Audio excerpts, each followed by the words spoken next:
Bonjour à tous et bienvenue dans ce deuxième chapitre de notre cours sur le langage de programmation Python.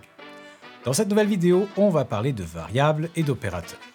Les variables sont un sujet qui fait souvent peur aux personnes qui débutent en programmation, mais ne vous en faites pas, on va y aller tout doucement. Dans cette vidéo, je vais vous expliquer ce qu'est une variable, on parlera de conventions de nommage, on verra ce qu'est une assignation, ainsi que différents types de variables, et pour finir, on parlera de quelques opérateurs qu'on peut utiliser sur ces variables. Pour ceux qui ne connaissent pas la chaîne, je m'appelle Sergio et en plus de mes vidéos que vous retrouverez sur YouTube, vous avez aussi mes cours sur mon site simpletechprod.com où vous retrouverez tous les cours au format écrit pour ceux qui préfèrent apprendre en lisant. Et pour ceux qui veulent aller plus loin, vous pouvez aussi vous abonner à différentes formules qui vous permettront entre autres d'accéder à des QCM et au code source utilisé dans mes vidéos. Et maintenant que vous savez où vous êtes et de quoi on va parler, place au code. Tout d'abord, expliquons ce qu'est une variable. Vous pouvez vous imaginer une variable comme étant une boîte qui va contenir quelque chose et qu'on va étiqueter afin de savoir ce qui est rangé à l'intérieur. Cette boîte peut contenir une seule chose à la fois. Dans notre illustration, c'est le chiffre 13, mais ça aurait pu être un tout autre nombre, des lettres, des mots, ou bien encore d'autres types de données qu'on verra dans d'autres chapitres. Bon, j'avoue, cette explication est très simpliste, mais si c'est la première fois que vous vous familiarisez avec le concept de variable et que vous avez compris cette illustration, c'est tout ce dont vous aurez besoin pour le moment. Maintenant, regardons comment créer une variable en Python. Je vous laisse le soin d'ouvrir votre IDE préférée et de créer un nouveau dossier et un nouveau fichier main de la même manière que nous l'avons déjà fait dans la vidéo précédente. Avant de créer une variable, il faut réfléchir à ce que nous voulons stocker. Pour ce premier exemple, j'aimerais qu'on stocke notre âge. La première chose qu'il nous faut est donc un nom pour notre variable. Appelons-la par exemple my_age pour mon âge. Maintenant, pour stocker la valeur 13 dans cette variable my_age, on va ajouter le symbole égal juste après le nom de la variable et à droite de celui-ci, on va taper la valeur qu'on souhaite stocker dans la variable, donc ici 13. Donc, si on retourne dans notre code et que j'applique ce que je viens de vous montrer, ça nous donne my_age est égal à 13. Et voilà, on vient de définir une variable avec la valeur 13 à l'intérieur. Maintenant, pour vous montrer que notre variable myAge contient bien ce numéro 13, ce qu'on va faire, c'est qu'on va faire un petit print. Et à l'intérieur des parenthèses, cette fois-ci, on n'aura pas un texte, mais notre variable. Donc là, je tape myAge. On sauvegarde à nouveau. J'ouvre un terminal. Et là, je vais exécuter notre code.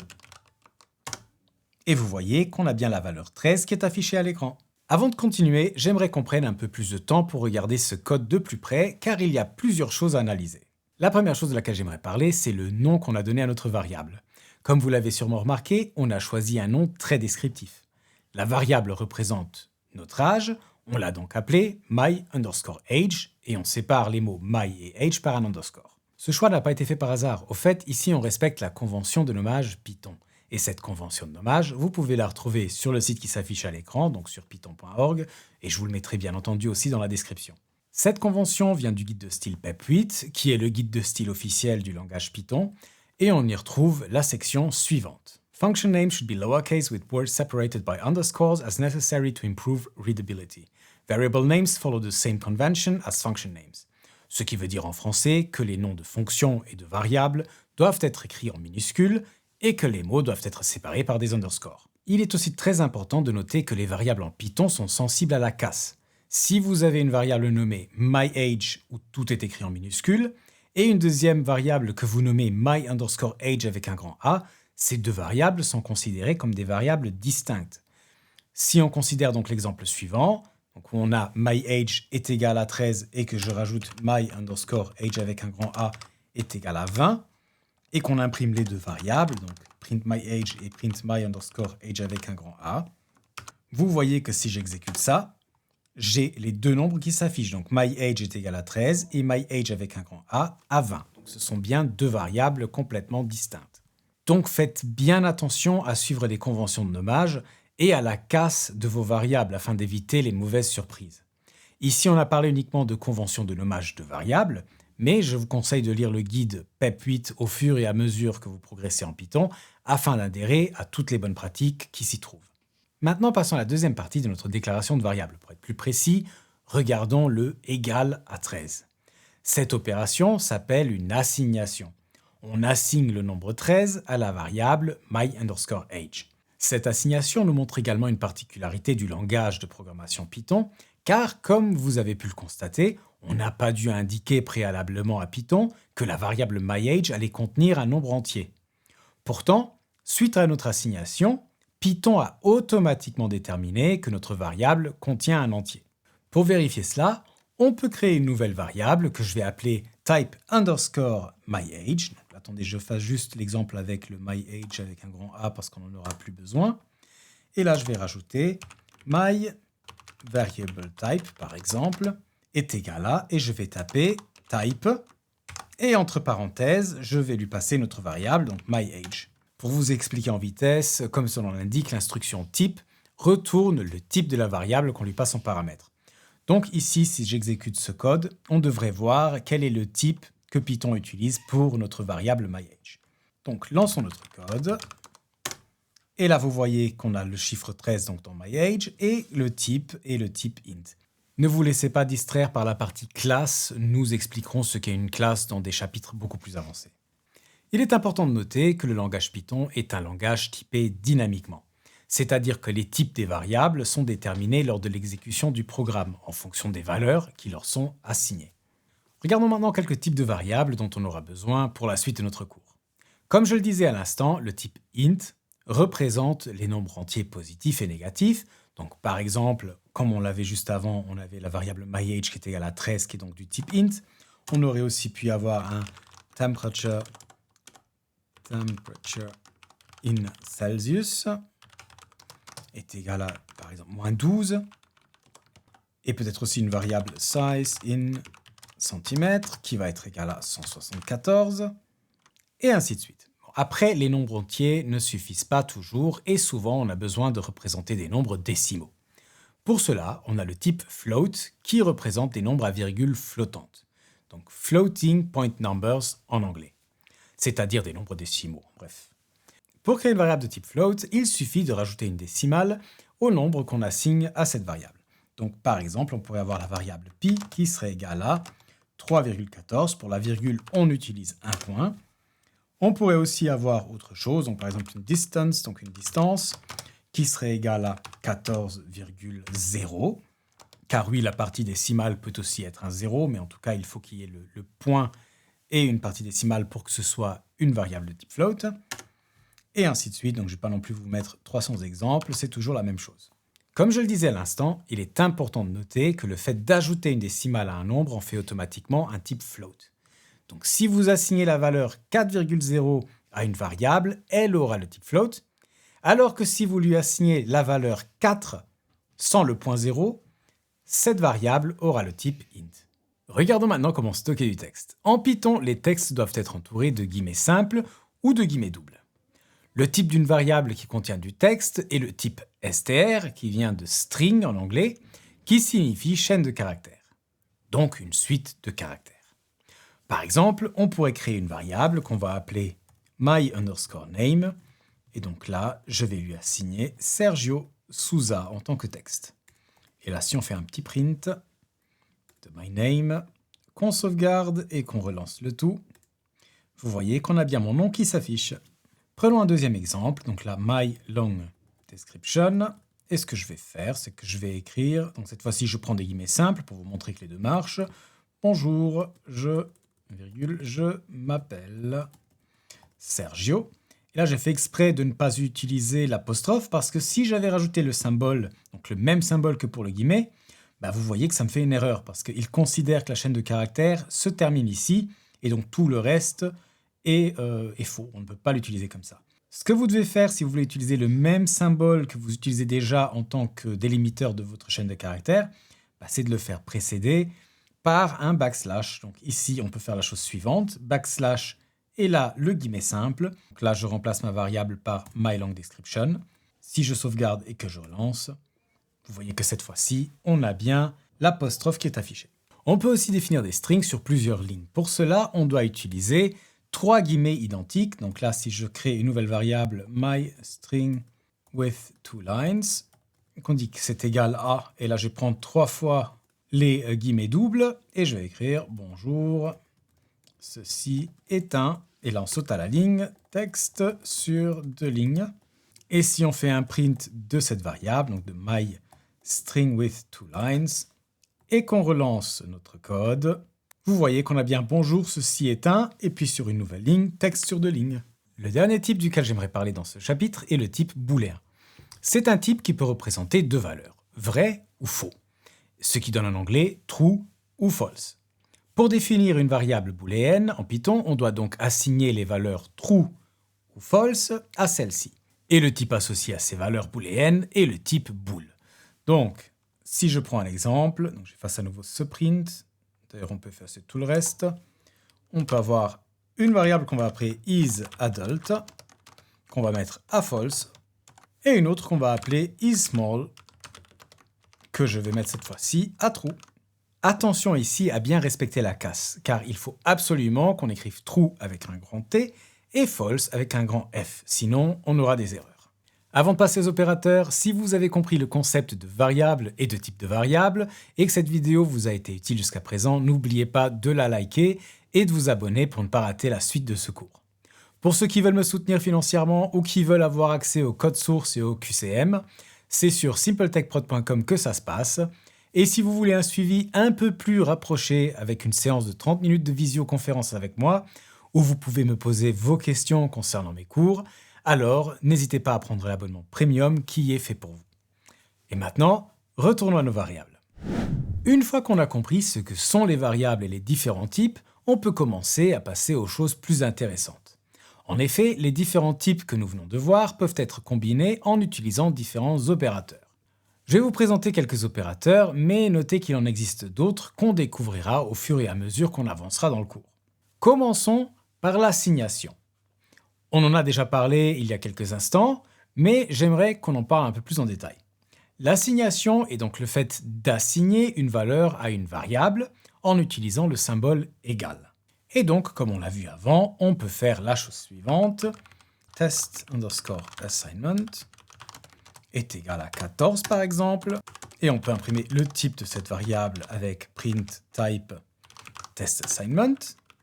Donc jusque-là, rien de nouveau, mais ce que je n'ai pas dit à l'instant, c'est qu'on peut à tout moment changer la valeur et même le type d'une variable en lui assignant une nouvelle valeur.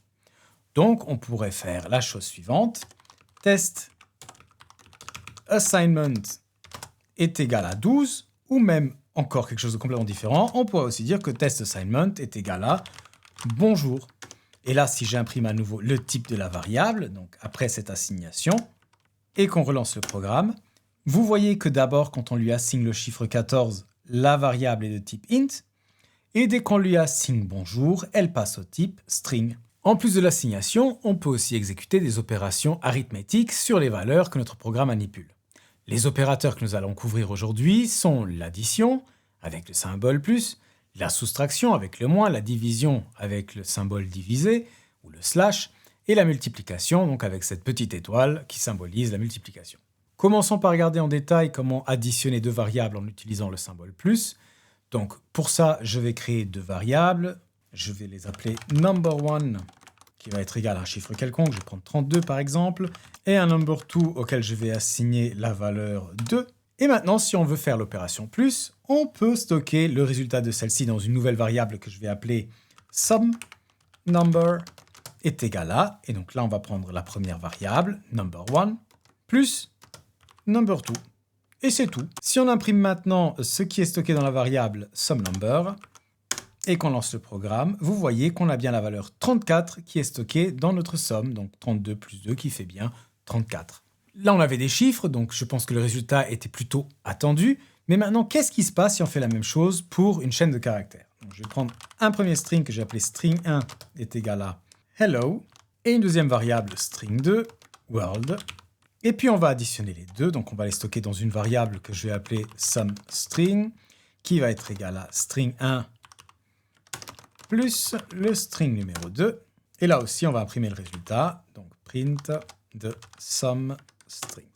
Et là, si on lance notre programme, on voit que la somme des 2 chaînes de caractères donne simplement les 2 chaînes de caractères à la suite l'une de l'autre. Remarquez que pour qu'une opération fonctionne, il faut l'utiliser sur des types qui sont compatibles entre eux avec cette opération. Si vous essayez par exemple d'additionner une valeur de type int avec une valeur de type string, vous aurez une erreur. Donc là, essayons un exemple en vitesse. Donc je vais enlever les deux prints qu'on a juste là. Et je vais créer une nouvelle somme que je vais appeler SumError est égal à, et là on va prendre le number1 plus notre string1. Et rien que là, si on lance notre programme, vous voyez qu'on a immédiatement une erreur qui nous dit unsupported operand types for plus, int and string. Donc on ne peut pas utiliser l'opérateur plus entre un int et un string. Ce que nous venons de voir pour l'addition s'applique aussi aux autres opérateurs que nous avons mentionnés, donc le plus, le moins, le divisé et la multiplication. La seule différence est que ces opérateurs ne fonctionnent pas sur des valeurs de type string. Donc essayons quelques exemples. Je vais réeffacer la partie string ici, et là en plus de la somme, je vais utiliser chacun des autres opérateurs qu'on vient de mentionner. Donc j'aurai sub, number est égal à number1 moins number2. La multiplication, je vais appeler mul number est égal à number1 fois number2. Et on fait la même chose pour la division. Donc div number est égal à number1 divisé par number2. On n'a plus qu'à imprimer tous ces résultats. Et une fois que c'est fait, vous voyez qu'on a bien le résultat de ces opérations. Après, si vous voulez vérifier par vous-même, vous pouvez le faire, bien entendu. En plus des opérateurs arithmétiques, il existe aussi des opérateurs qui nous permettent de comparer des valeurs entre elles. Ces opérateurs sont très importants pour la suite de notre cours, donc apportez-y une grande attention et ne sautez pas ce chapitre avant de les avoir maîtrisés. Ces opérateurs sont les suivants. On a le symbole plus grand qui, comme son nom l'indique, vérifie si la valeur de gauche est plus grande que celle de droite. La même chose pour le symbole plus petit, donc qui vérifie que la valeur de gauche est plus petite que celle de droite. On a aussi les opérateurs plus grand ou égal et plus petit ou égal qui fonctionnent de manière identique. Puis le double égal qui vérifie si deux valeurs sont égales. Et pour finir, on a le point d'exclamation suivi d'un égal qui vérifie si les deux valeurs sont différentes. Je vous propose d'utiliser quelques exemples car c'est beaucoup plus parleur que de juste montrer la table des différents opérateurs. Reprenons nos chiffres et regardons ça tout de suite. Donc j'efface à nouveau tout ça. Et maintenant, on peut faire les tests suivants. Is number1 bigger, je vais dire que c'est égal à number1 plus grand que number2. Et là, si je l'imprime, donc print is number1 bigger, si le numéro 1 est plus grand que le numéro 2, on aura bien la valeur à true. Donc lançons le programme et vérifions ça. Et là, vous voyez que j'ai bien le résultat auquel on s'attendait, donc la valeur true. On aurait pu utiliser n'importe quel autre opérateur de comparaison, donc par exemple plus petit ou égal. Et donc là, comme notre premier nombre est 32 et le deuxième 2, on devrait avoir le résultat false. Relançons le programme et on a bien false. Et ensuite, si on veut voir si deux valeurs sont égales, on peut utiliser le double égal. Donc là, on a false qui s'affiche. Mais si je fais en sorte que les deux valeurs soient les mêmes, donc 2 fois 32, on devrait avoir true, ce qui est le cas. Et pour finir, on va utiliser le symbole point d'exclamation suivi d'un égal pour voir si les deux nombres sont différents. Donc ici, on a 2 fois 32, donc ce n'est pas le cas. On devrait avoir le résultat false. Mais si on change l'un des deux nombres, donc par exemple 322, vous verrez que maintenant, on a le résultat true qui s'affiche. Notez aussi que les opérateurs égal et point d'exclamation égal peuvent aussi être utilisés pour comparer des chaînes de caractères afin de vérifier si les deux chaînes sont les mêmes ou non. Donc là, si on crée deux variables qui contiennent des noms, donc name1 est égal à Jean, suivi de name2 est égal à Paul, et qu'on compare les deux, donc on va faire un print de name1 différent de name2.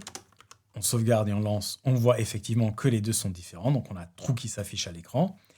Et si je tape deux fois Jean dans les deux variables et qu'on relance notre programme après l'avoir sauvegardé, on voit que cette fois-ci, on a false qui s'affiche parce que les deux ne sont pas différents, ce sont les mêmes noms.